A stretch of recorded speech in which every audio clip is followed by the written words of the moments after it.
How to combine AI generated image with Freepik's design tools. Hello guys, this is Atticus and welcome back to another tutorial video.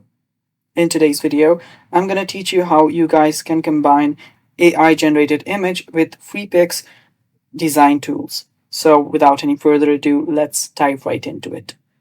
So if you want to upscale or if you want to change or make or enhance your AI generated image, you can always use Freepik. You can also generate AI images using Freepik as well.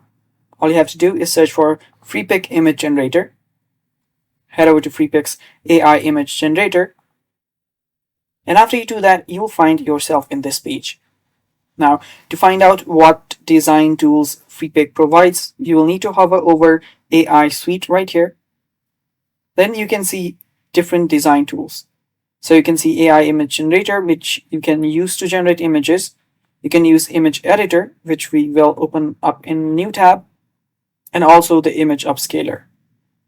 And if you head over to AI image editor, let's let it load, you can find what it can do.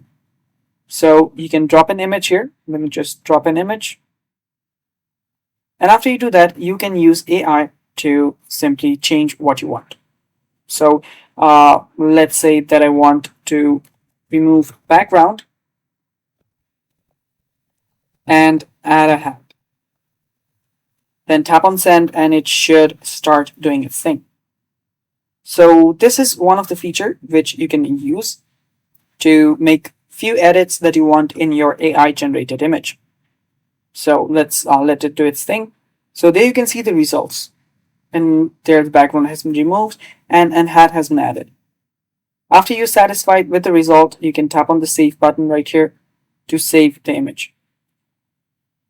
After doing that, you can also download the image. So if you head over here, we can simply download the image. So let me tap on export all, and the image has been downloaded. And now moving on to Freepik AI image editor, which we can simply head over there. And it's basically the same thing. So this is the same thing. You can do it right here as well. You can make some edits that you want from here, and it will give you the edited picture. And that's basically it for today's video, guys. It was just a brief introduction. You can go ahead and start exploring in Freepik, and that is all. Thanks for watching. Stay tuned for more, and bye-bye.